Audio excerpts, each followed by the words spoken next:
But to you, President of China, you'll be gone and nobody will give you credit for anything. अगर कोई मैं आपके घर का नाम बदल दूं तो मेरा घर बन जाएगा क्या?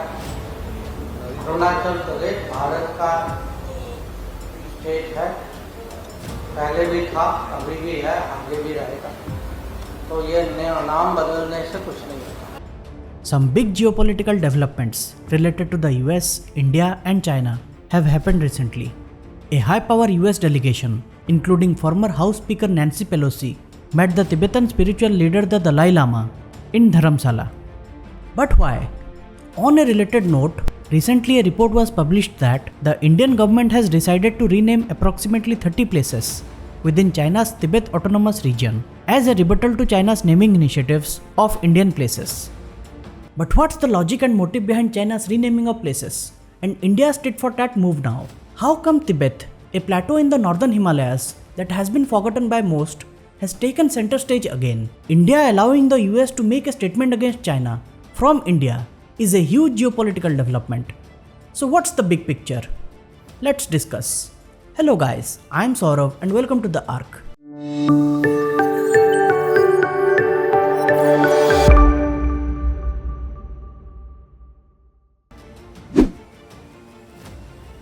In April this year, China released its fourth list of 30 new names of various places in the Indian state of Arunachal Pradesh, which China claims as its own territory. China claims Zangnan, the Chinese name for Arunachal Pradesh, as part of South Tibet. The Chinese Civil Affairs Ministry released the first list of the so-called standardized geographical names of 6 places in Arunachal Pradesh in 2017, then a second list of 15 places in 2021, followed by another list with names for 11 places in 2023. The latest round of renaming efforts by China in April 2024 was significant because it came just after Beijing lodged a diplomatic protest with India over Prime Minister Narendra Modi's visit to Arunachal Pradesh in March 2024, where he inaugurated the Sela Tunnel, built at an altitude of 13,000 feet, on the road connecting Tezpur in Assam to Tawang in Arunachal Pradesh. After the latest attempt, India's MEA outrightly rejected China's renaming of places as senseless and asserted that assigning invented names does not alter the reality that Arunachal Pradesh is, has been, and will always be an integral part of India. Indian Foreign Minister Dr. S. Jaishankar, while delivering a lecture in Singapore, dismissed Chinese claims as ludicrous. On Arunachal, this is not a new issue. China has laid claim, it has expanded its claim. The claims were ludicrous to begin with, they remain ludicrous today. And Arunachal is part of India because it is part of India, not because some other country says it is part of India. As far as this nomenclature game is concerned, India has always been on the defensive. But now India has decided to go offensive on this. India is planning to rename more than 24 places in China's Tibet Autonomous Region. The list of places to be renamed has been finalized by the Indian Army's Information Warfare Division and will be released soon. These new names are backed by extensive historical research. In August 2023, China released a new map, asserting its claim on Taiwan, territories in India such as the state of Arunachal Pradesh and the Aksai Chin region, and also territories with Malaysia, Vietnam, Russia and others. But what do the publishing of new maps and renaming of places achieve? China can't simply annex these territories by doing this, but it keeps the pot boiling. China intends to keep the pressure on the countries that it has disputes with, and that's why it's important to counter China's strategies both diplomatically and on the ground. But why all this focus on Tibet all of a sudden? A high-profile bipartisan US congressional delegation visited India on the 18th of June, where the lawmakers, led by Congressman Michael McCaul and former House Speaker Nancy Pelosi, met Tibetan spiritual leader the Dalai Lama in Dharamshala in Himachal Pradesh, where the 88-year-old Tibetan monk lives in exile. Nancy Pelosi issued an unusually stark warning to Chinese President Xi Jinping. But to you, President of China, you'll be gone and nobody will give you credit for anything. They are trying to erase the culture, reduce the use of the language.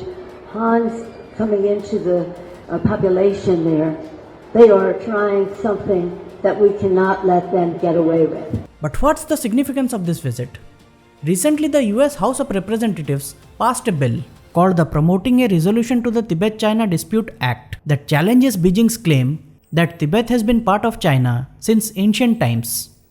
The bill says claims made by officials of the People's Republic of China and the Chinese Communist Party that Tibet has been a part of China since ancient times are historically inaccurate. The current policies of the People's Republic of China are systematically suppressing the ability of the Tibetan people to preserve their religion, culture, language, history, way of life, and environment. The bill will now be sent to President Biden, who is expected to sign it into law. But it's different now with the passage of this bill, because this bill is a message to the Chinese government that we have clarity in our thinking and our understanding of this issue of the freedom of Tibet. But we do know that the Chinese government is, and we do know that they must get the message. And this legislation sends the message, the House and the Senate, and soon to be signed by Joe Biden, the President of the United States. As far as diplomacy is concerned, the United States does officially recognize the Tibetan Autonomous Region and Tibetan Autonomous Prefectures and counties in other provinces to be part of the People's Republic of China. But over the years, voices within the US calling for a change in US stance in favor of Tibetan autonomy are getting louder. It has been more than 60 years since the People's Republic of China forced the 14th Dalai Lama into exile and took control of Tibet against the will of its people. The dispute between the Chinese and the Tibetans over governance of Tibet has persisted ever since, even though the Dalai Lama and the Tibetan people have repeatedly expressed their willingness to engage in dialogue. Meanwhile, the PRC has done everything it can to erode Tibetan history, language, culture, and religion. In other words, to erase the Tibetans as a people. That the Tibetan people are a people with a distinct religious, cultural, linguistic, and historical identity. That the Tibetan people have a right to self-determination under international human rights law. With already strained US-China relations over Taiwan and the ongoing trade war, opening a new front with Tibet is quite significant. But what exactly the Tibetan people want? There are differing claims by China and the Tibetan people over sovereignty of Tibet. The People's Republic of China claims that Tibet has been a part of China since the Mongol-led Yuan dynasty, which ruled between 2071 to 1368. The Tibetan people, however, contradict this claim, saying that Tibet remained administratively separate from the conquered Chinese provinces during this period. But during the reign of Qing dynasty between 1644 to 1912, Tibet was definitely placed under the sovereignty of China. The Tibetan government in exile asserts that after the fall of Qing dynasty, Tibet was an independent state until the PRC invaded Tibet in 1949-50. There was a Tibetan rebellion against the PRC rule in China, led by the 14th Dalai Lama, the traditional religious and temporal head of Tibetan Buddhists. The Dalai Lama held negotiations with Chinese officials over Tibetan autonomy, but with little success. After a failed uprising against the Chinese rule, the Dalai Lama was forced to flee Tibet and come to India. He has been residing in Dharamshala, Himachal Pradesh since. The Central Tibetan Administration, or the Tibetan government in exile, is also established there, that has been advocating for Tibetan autonomy. The Dalai Lama proposes a middle way approach, that is, he is not seeking Tibetan independence, but more autonomy and preservation of Tibetan Buddhist culture and heritage. So our middle way is not seeking independence, not the present sort of condition. So some meaningful autonomy which Constitution of People's Republic of China is provided. Now that right should implement sincerely, fully, on the spot. So that's the main meaning of middle way approach. China, however, does not like the Dalai Lama and considers him a separatist leader. The former Chinese Premier Zhou Enlai described the Dalai Lama as wolf in monk's robe. China is extremely sensitive to the Tibet issue and vehemently opposes any foreign involvement in the matter. And on expected lines, China has issued a strongly worded statement against the visit of the US delegation. But where does India stand on the Tibet issue?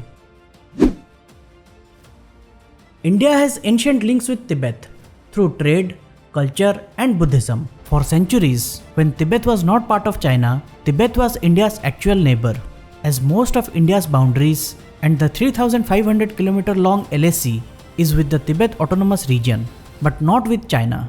In the 1840s, Victorian Britain and Tsarist Russia fought a secret war called the Great Game for influence in Central Asia. The Qing dynasty in China was on its decline, and that's when the British felt that Tibet may become a proxy for its enemy Russia. The British, which were ruling India then, decided to launch an armed expedition to Tibet.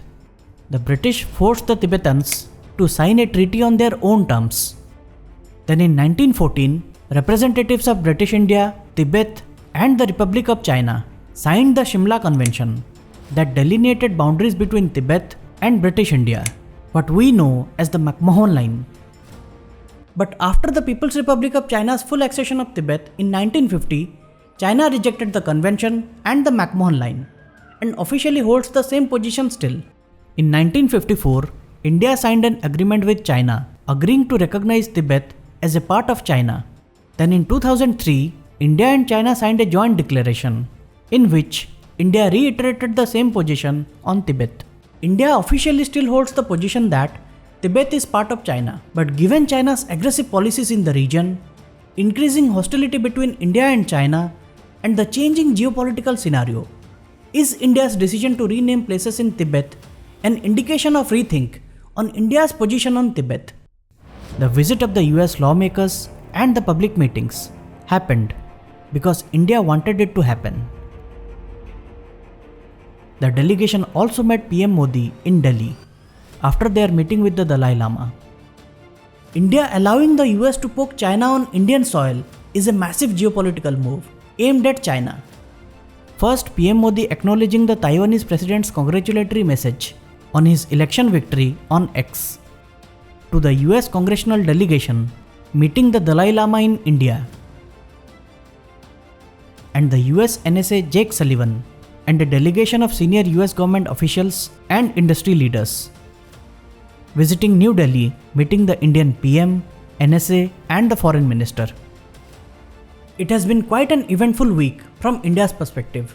These are some serious geopolitical developments, and we'll have to wait and see how China responds to all this in the coming times. I hope you liked the video.